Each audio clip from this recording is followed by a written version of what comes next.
இதெல்லாம் 32 மாவட்டத்தில் இருக்கிற 32 முக்கிய பிரச்சனைகள். ஜனங்க ரொம்ப கஷ்டத்திலையும் வறுமையிலையும் இருக்காங்க. இதையெல்லாம் எலெக்ஷன் முடிஞ்சதும் தீர்ப்பேன்னு அந்த மைக்லேயே ப்ராமிஸ் பண்ணிடுங்க. உங்கள் தொகுதியிலிருந்து நான் வித்ட்ரா பண்ணிக்கிறேன். சிம்பிள். பயமா இருந்தா பயமா இருக்குன்னு சொல்லிட்டு போப்பா. ஸ்கூல் பிள்ளை மாதிரி லெட்டர்லாம் எழுதிக்கிட்டு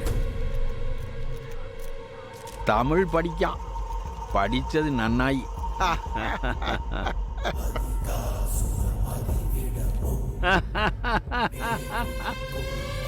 என்ன இது? நாங்க 30 வருஷமா எதை நம்பி அரசியல் பண்றோமோ அதை அரைச்சீட்டில் எழுதிட்டு வந்து நிக்கிற. இதையெல்லாம் சால்வ் பண்ணா வறுமை போயிடும். வறுமை போயிட்டா ஓட்டுக்கு காசு வாங்குவானா? சோத்துக்கு அலையணும்.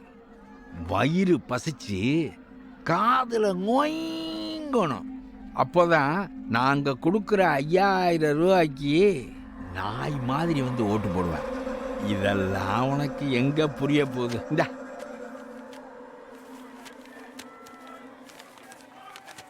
இல்லை, நீங்கள் தப்பாக புரிஞ்சிருக்கிறீங்க. வறுமையும் பசி அவங்களால ஓரளவு தான் தாங்க முடியும்.